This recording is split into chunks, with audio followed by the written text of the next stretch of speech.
Hello, my name is Bernardo. Welcome to yourgreatlifetv.com. I'm incredibly honored and humbled and excited to share with you this post today titled, Don't Do Mild in Life, Interview with Roy Spence.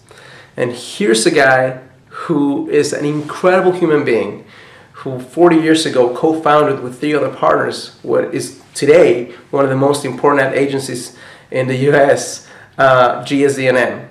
And not just because of its growth and its number of clients, but because of its purpose-based branding of what they're doing right now to help brands not just share an idea, but to change their business model a little bit where it makes sense. And if they're making sense, then they can share a better message with the world. Here's someone who states your business model has to make a difference. The days where you just do a couple of nice things and make people like you are long gone. So if you want to make a difference, you as a purpose, as a business, as a mission, have to make a difference.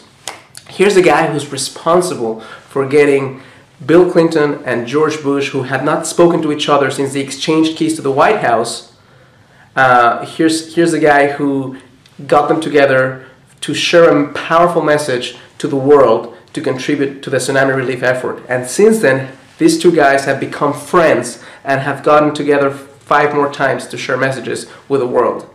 Here's a guy who has served presidents and who has served many business leaders and inspired others to do the same. Here's the guy who, when Herb Kelleher, founder of Southwest Airlines, only had 8 airplanes, got him on board to share messages in a powerful way through his agency. Here's a guy who was good friends with Sam Walton and has some awesome stories to share about him. Here's a guy who, along with Haley Rushing, co-wrote this book called, it's a best-selling book, by the way. It's not what you sell, it's what you stand for. Why every extraordinary business is driven by purpose. Here's a guy who has been interviewed by, you name it, Wall Street Journal, USA Today, Fast Company, Forbes, and to have somebody like that give me a few minutes of his time makes me incredibly grateful, but also speaks a ton of what he's really about. Sharing a message, no matter how big or how small the audience may be. Thank you so much for allowing me to share this post with you today.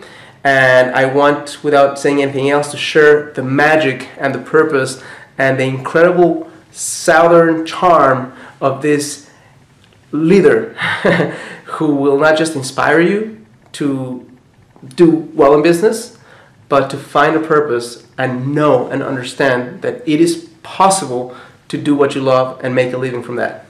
Thank you.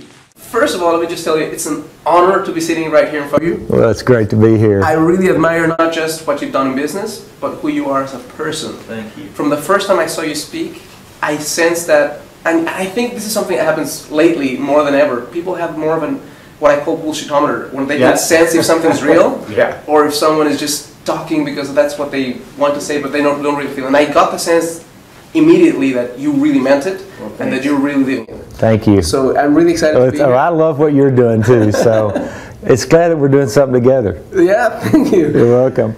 First question I have for you is, I think it was 1971 when you started this, and it sounds like just a number, but 40 years, I mean, of doing a business. I heard at some point that you made some promises to your partners, or you made some promises. What are those promises, and how have those played out in these years? Well, it's, you know, it's a really interesting little journey. It is for me anyway. I came from a little town called Brownwood, and I came to the University of Texas, and UT leveled the playing field for me. A little kid from Brownwood got to go to the big school, and I met my partners here. And we started a business in school, actually. And when we got done with school, I think we graduated. I tell people we did. That we decided to stay together and stay in Austin and make a difference. And we had no business plan. We had no money. We had no clue. It was perfect. So the commitment I made to everybody was, if we're going to start this together, we're going to finish it together. And little did I know what that would entail, but I always tell people, you know, everybody wants to be a partner, they just don't want to deal with the ship, the partnership. Everybody wants to be a friend, but they don't necessarily want to deal with the friendship. everybody wants to be a leader, but they don't necessarily want to deal with the leadership. Because the ship is where the tough stuff happens. But it's also the ship of state. It's the ship of your relationship. And so we decided to start the ship together. And while we did different jobs and different things, we stayed in that ship. And that's called commitment. And we made one, and I'm so happy we did. And throughout your journey, at what point did you get to understand, not just intellectually, like purpose is important, but where you felt it? Purpose is really what makes a difference in the world. Yeah, you know, I don't know. I tell this story, I don't tell it very often, but my older sister was named Susan, and she was born 1941 or 2, and she was born with a rare birth defect called spinal bifida. Spinal bifida is a terrible birth defect because your nerves don't go to your legs; they ball up on your back. And she was supposed to live to be 2 weeks, and she lived to be 49 years old because of my mother. And we all took turns pushing her stomach and taking her to the bathroom. We didn't know that we weren't supposed to do any of that stuff. But so I pushed her to school every day since I could see over the wheelchair, and I pushed her to college and pushed her to work. And she lived a full life, and I guess my first little journey on the road to purpose was, she taught me 3 things. One, you don't have to have legs to fly. Secondly, be kind to everybody you meet, because everybody's fighting some kind of battle. And third, she taught me that I really didn't push her, she pushed me to always be a better person. Wow. So, you know, on that road to purpose, you first of all need to look and feel that that is something important, even if you don't know what it means. And at some point, what happens to me was, every time I opened my heart, someone opened theirs. And when that happens, whether it's the guy, Robert Sneed, who co-signed the note when we first started the business and never told us. I heard that story, yeah, and somebody told you later on that 20 years later, he co-signed it. I went down to the bank, had a brand new tie-dye t-shirt, my ponytail was looking fine, and I asked the loan officer, you know, I needed $5,000 to start our business, and he said, "What's your business plan?" I said, "Making money." And he loaned us the money. So I thought, well, that's easy. And about 10 years later, 20 years later, whatever it was, I went to a reception, and the guy walks up and he says, "You see that gentleman over there with the cane? Do you know him?" And I went, "Yeah, his name is Robert Sneed. He was a lawyer in town and a mentor of mine in college. I needed it." And he said, "You remember that $5,000 that you borrowed at the bank 25 years ago or whenever it was?" And I went, like it was yesterday. And he said, "Do you know that he co-signed that note and never told you? Because he wanted you to believe that you got it on your own." Wow. So when you open your heart, other people open theirs. And that's where purpose comes in. And purpose, basically, it's not complicated. It's Aristotle's belief system that purpose is really, you take your talents, and where your talents and the needs of the world intersect. Your talents is to celebrate good stories. The world needs that. Therein lies your vocation. It's that simple. It's not where your mother wants you to be talented, or your dad wants you to be talented, or your teachers. It's your core talents. If you like to make cupcakes, the world needs a good cupcake. You know what it is? Because it's not really a cupcake. It's a moment of joy. So I tell people, my kids included, the way you live your life with purpose is to, first of all, don't overcomplicate it and don't get too philosophical about it. My dad said, never take psychology, never ride a motorcycle, and always be on commission. I took one psychology course and it almost drove me crazy. But anyway, don't complicate it. Just, you can make a living. I'm not saying getting rich, but we'll talk about that in a minute, because there's definitions of rich. You can make a living doing what you love to do. You really can. And I have heard that from you, and I truly believe it. How do you explain that to someone? Because there's so many people out there that they think, hey, easy for him to say.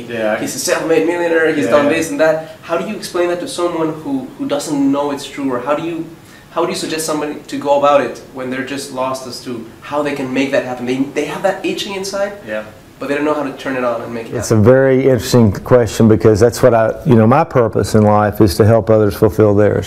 That's what I do every day. And when I have a bad day, it's always about me. I never have a bad day if it's about you, ever. So let's see, I think I'll just spend my time thinking about you instead of me. But I was at Tulane, my son goes there, and I did a speech, and two women came up to me, a mom and a daughter, and they were talking about how much the mother, how much she loved my speech on purpose and living your life to make a difference in the process, making money and making history maybe. And she said, but Melissa, her daughter, you know, there's no jobs out there, and I understand it. So finally I said, could I talk to your daughter? Hi, Melissa, I'm Roy. And I said a couple of things. Number one, so that you know this, there is a deficit of quality jobs out there, and there's a surplus of work to do. So I'm going to ask you a question that nobody's asked you. What do you love to do? Not what do you want, what do you love to do? And there was this moment in time, she was looking at her parents like she was supposed to say accounting, because they just spent $300,000 on her or whatever. And finally she just stares and she says, I love to play the piano. And my favorite summer, I was a junior in high school, and I taught all the little kids in the neighborhood how to play the piano, and I got paid for it. So I said, well, your mom's not going to like this, but here we go. Excuse me. Let's open up Melissa's piano studio together. What does it take? She said, piano? Yeah. Do you have one? Yeah. What else does it take? A place to, you have one? Yeah, my dad passed away so I could do it. And we went through this little step process. And all of a sudden I said, do you have $1,000? And she looked at her mom. I said, well, she said, well, I used to, but yes, probably. And I said, well, first of all, we'll go to LegalZoom and we'll get you an LLC for $168. We'll go to Elance and get you a logo for $50. Blah, blah, blah. And you can open up Melissa's piano studio probably in 3 weeks. I don't know if she did or not, but she said she was going to. Here's my point. The young and young at heart are either frozen or frenetic now because they watch the news. Exactly. Instead of watch each other. The bad news, right? The way you get people to take that first step is you ask them whether you love to do. And by the way, eventually they'll actually tell you that they don't love being a lawyer, they would really love to be a farmer. Sometimes they'll tell you. And at that moment in time I said, well, what's stopping you from being a farmer? And then all of a sudden, I'm going to hopefully do a show called Dream It, Build It, and we're going to go talk to the television networks about it.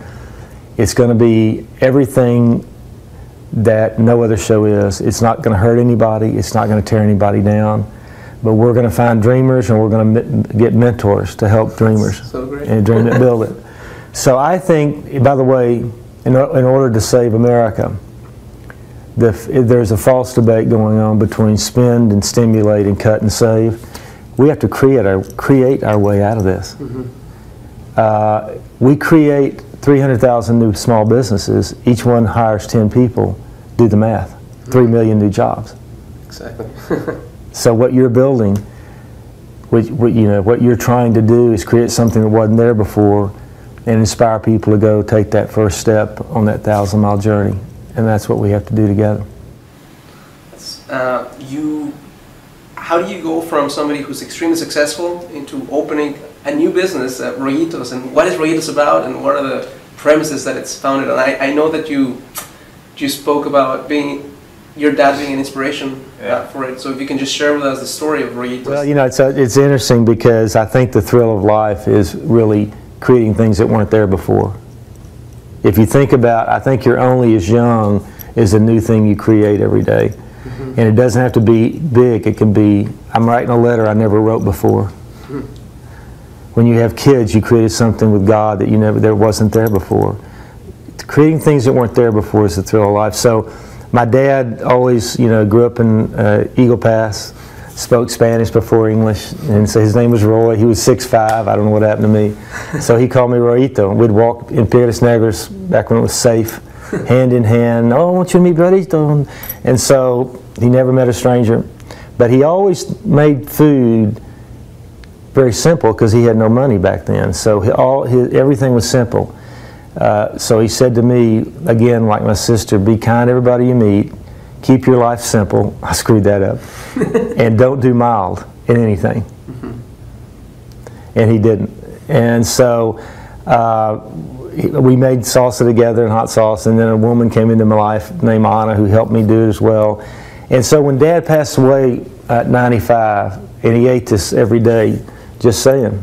I'm not saying you'll live to be 95. I can't say that. It's against the law. But so I thought, well, I'm going to do something to honor my dad. So I thought I'd just start Royito's hot sauce. But more importantly than that is that on the jar of my hot sauce, it says, my purpose is to inspire people that don't do mild in life.